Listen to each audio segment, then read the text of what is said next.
Story time about how I found out I was born from incest. Disclaimer, this is not my story time, it's sending me on Instagram. Growing up, I always wondered why we didn't have a family. I mean, I had both my parents, but we never visited my grandparents, cousins, parents until I turned 15. That's when I started getting curious and I started asking questions. Finally, I asked my parents about my grandparents. I remember meeting them when I was a kid. That's when my dad got really upset. He told me to stop asking questions because we didn't need family. I immediately went onto Facebook. It wasn't hard to find my aunt, my mom's sister. I messaged her and she told me something disturbing. She said my mom and dad were related. They were half brother and sister. Part 2 is up.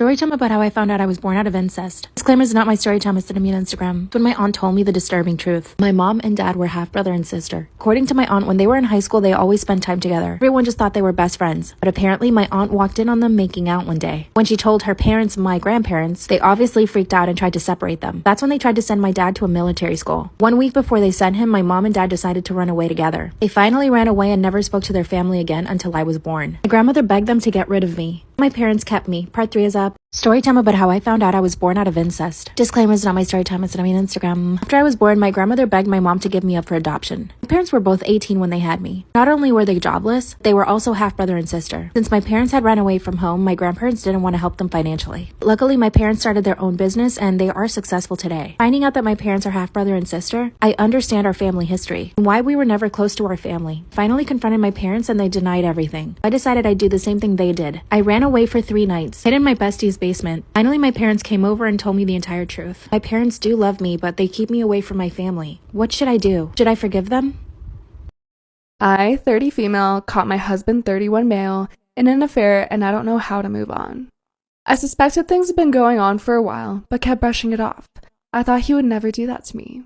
Since around April, he's been refusing my attempts to have sex most of the time, sitting differently on the couch to where he's facing away from me. Little things.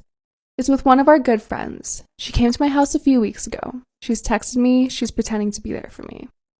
I found out because I rolled over and they were having a Snapchat conversation. She said she wished she could be there to hold him, and he summarized that I tried to seduce him last night and mocked it. I confronted him and he admitted it. He said that it was only because quarantine was stressful. He does not want things to work out. He thinks of me as only a friend in his heart. When I told her husband, he confronted her and apparently they actually kissed back in February. I think at that moment, I was never going to be enough for him. We used to be so happy. The week before they kissed, we celebrated Valentine's Day together. He bought us a nice bottle of wine for our anniversary. We had fun, we were perfect. I don't know where to go from here. We've been married only about a year. I feel like he took so much from me and doesn't even want to go to therapy or work this out. I don't want to leave my house, but everywhere in it I see him. He chose her. I've been cheated in every relationship I've ever been in. He was supposed to be my forever. I don't know what to do. I've made therapy appointments, but I was also laid off last month, so I have too much free time to analyze every single moment where he might have been lying to me or where I made myself pathetic trying to cling to him. How do I start to get through this? Guess who pissed me off today? And surprisingly, it was not my mother. It was Sissy. Sissy woke up and decided to be a pathological liar this morning for absolutely no fucking reason. So Tim and I are planning our birthdays because we share a birthday month. So we're doing Tim's birthday, conjoined birthday, my birthday. My birthday, we're traveling somewhere. Sissy, Tim, and I were on FaceTime this morning just like planning it out. And Sissy was like, Livy, flights are $500 to where you want to go. I'm like, why the fuck are they $500? Like, I don't know, but you need to be like a little bit more realistic because like no one's gonna pay that. And then Tim was like, wait, Sissy, I'm seeing flights for $150. Like, where the fuck are you looking? And then I look it up and I'm like, wait, I'm seeing flights for $150. I'm like, where are you looking? She's like, I'm looking on United. I'm like, look on Google Flights, bitch. I'm like, okay, weird of you to lie like that, Sissy, but like, whatever. She was like, that's what they said for me. And I was like, bitch, look somewhere else other than just like one airline. And then I want to stay in an area near like my family friend's home or even like at their home for my birthday. And Sissy's like, oh no, they sold it. They sold that house. So I was like, that's weird because like mom and I were just talking about that. So I don't think they did. So I added my mother to the FaceTime. I'm like, mother, did they sell their home? And she's like, no, like I don't think so. Not at all. Why? And I'm like, Sissy, why are you lying? And Sissy's like, I swear to God, I thought they did. I'm like, Sissy, why are you weirdly lying this morning? And she was like, I'm literally not meaning to lie whatsoever. She's like, I am genuinely believing these things myself.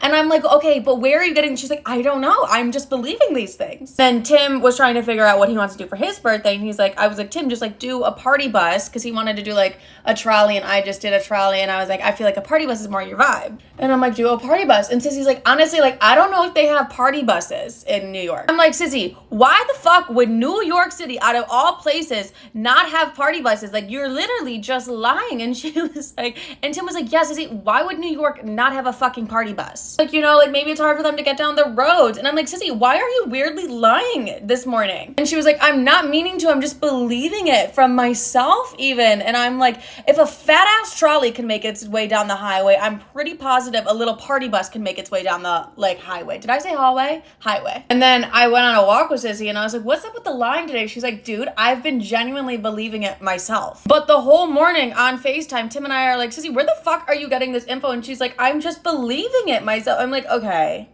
Delusional. Love her dearly, just need to know where she's getting all this false info from. Like, what the fuck, Sissy? And she's normally never like this. So I'm like, what is in the air today? But like, go off, Sissy, believe whatever you want to believe. Also, oh my God, this is like a fucking hose. This matcha from Starbucks, best matcha I've had. So Saturday night, I was with all my best friends and we stayed in and we binge watched Sex Life. Guys, when I tell you we were acting like that was like the motherfucking Super Bowl, like I was yelling at the TV at some points. I'm like, don't take him back. Whatever you do, don't take him back. Like screaming at the fucking TV, and my friends were all just like yelling at the TV like, no! But we binge watched the entire season. This show made me realize how truly damaged I really am. There's this one character and he's like meant to be the good guy in the whole show, and every time he came on the screen I'm like, I have a bad feeling about him. Like the whole fucking season I'm like, I don't like him. And like literally all he did, it's Cam, if you know who I'm talking about, it's Cam. Like all he did was be like a nice fucking doctor, and every time I saw him I'm like, he's a cheater. He gave no signs of cheating. My best friends were like, yeah, like something's up with him. Like he was genuinely just a nice guy. And I was just waiting for like the plot to twist and his real true colors to be exposed. It's like the final episode, they're having like such a little loving moment. The whole time I'm like, his wife's gonna pop out. His wife's gonna pop out. He's been cheating this whole fucking time.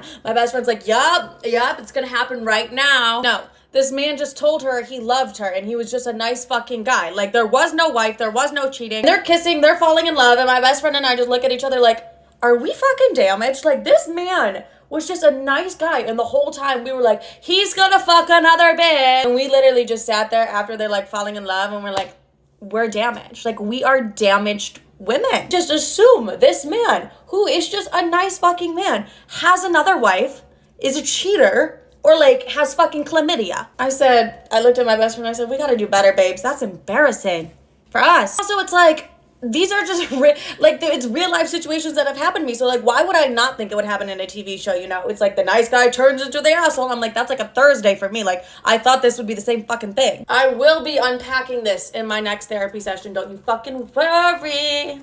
I'm with Asshole for telling my boyfriend to stop sharing his opinion. We've been together for a year now, it's going really well, and he's really good to me. We spend a lot of our free time together. In the past few months, I've started noticing about him. He's extremely critical towards basically everything. For example, when my sister, him, and I were in the car, my sister started playing music, and we were all play for you arguing over the aux. He just kept repeating how generic and basic the music is. He was right, it is basic music, but there's no need to keep repeating about it. There's also times when we're at the movies with my family, which was my parents' treat. He kept talking about how he wished the screen was brighter, and how he can't see it in good as quality as he'd like, or how the cheese he got with his nachos was not up to the standards. I know these are just little comments, but they happen so often that I get tired of listening to it. After what he said about the music in the car, when we got home, I just kind of snapped at him, just trying to explain how there isn't enjoyable listening to make so many negative comments about everything, and that it's honestly embarrassing. Bring up examples, and he says it's how he expresses himself. Eventually going back and forth, we just apologized to each other and just said it wasn't worth arguing over. I feel guilty because I want him to express stuff, but it's never ever positive.